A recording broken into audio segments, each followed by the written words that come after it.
Today, as we go into the garden centers to look for pest control options, even if whether it be synthetic or organic, doesn't matter, there are lots and lots of options.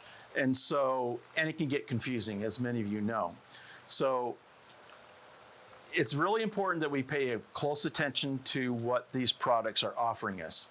You know, the manufacturers, they have come up with some pretty attractive, eye-catching bottles and labels and have great information, you know, trying to attract you to that product, which is great.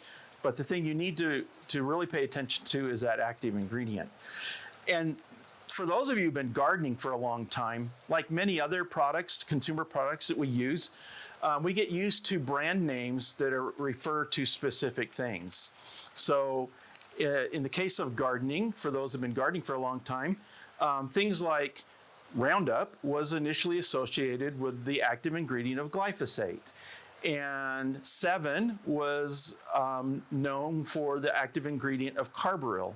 Well, over the years, those things have changed for various reasons. And so, for example, we have a couple of Roundup products here.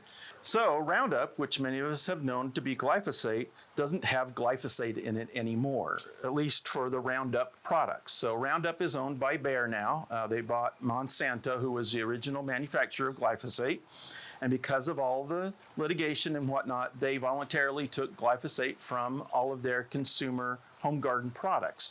So now you have a wide variety that you will see, and you need to make sure you pay attention to what is in those bottles or these containers and what they're labeled to apply them to and where you can apply them. So this is the Weed and Grass Killer 4, which is essentially the product that Roundup or Bayer has come out with that is the replacement for what used to be glyphosate. And it has 3 different active ingredients in there, all geared to attack or provide certain control of different types of weeds. Another one that I was really familiar with for a long time was Preen. Preen, the brand name Preen, when it first came out, it had trifluralin in it. And it still does. Many of the products still do. They released this product several decades ago when Dacthal, which was a common active ingredient as a pre-emergence herbicide, was also removed from consumer products. And so they replaced it with trifluralin. But now, if you go into the garden centers, again, you're going to find many products that have Preen. But now they have not just trifluralin in them, they'll be labeled for different purposes and with different active ingredients. So I know there's one for like weeds for southern lawns, weed for northern lawns. There's the organic weed control, which has corn gluten meal in it. So again, even though you might become familiar with the brand names, you need to make sure that you read the labels carefully. Another one that's very common that, again, many of us who have been in gardening for a long time associated 7 with carbaryl. That's what it was for a long time. And then several years ago, Garden Tech acquired the brand name of 7, and now they produce numerous products, and they've also removed carbaryl again from these products. So now they all have something different in them. Now, if you still have some old ones around, that's fine. So here's one that actually still has carbaryl dust in it. And then we also have another one. This is a newer product of dust, but it has actually bifenthrin in it.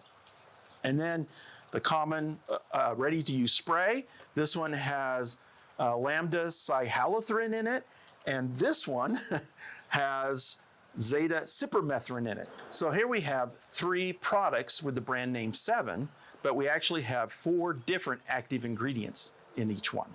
So just like other consumer products that we're familiar with, like Kleenex is a brand name for tissues, and Tylenol is the brand name for products that have acetaminophen in them, we also have many pesticides that have different labels, different brandings. So it's very important that you read the label and look for that active ingredient, which is on the front of every product. Make sure you look at that first, make sure you know what's in it, and then look at the labels and make sure it's labeled for applying for your purpose and in your site.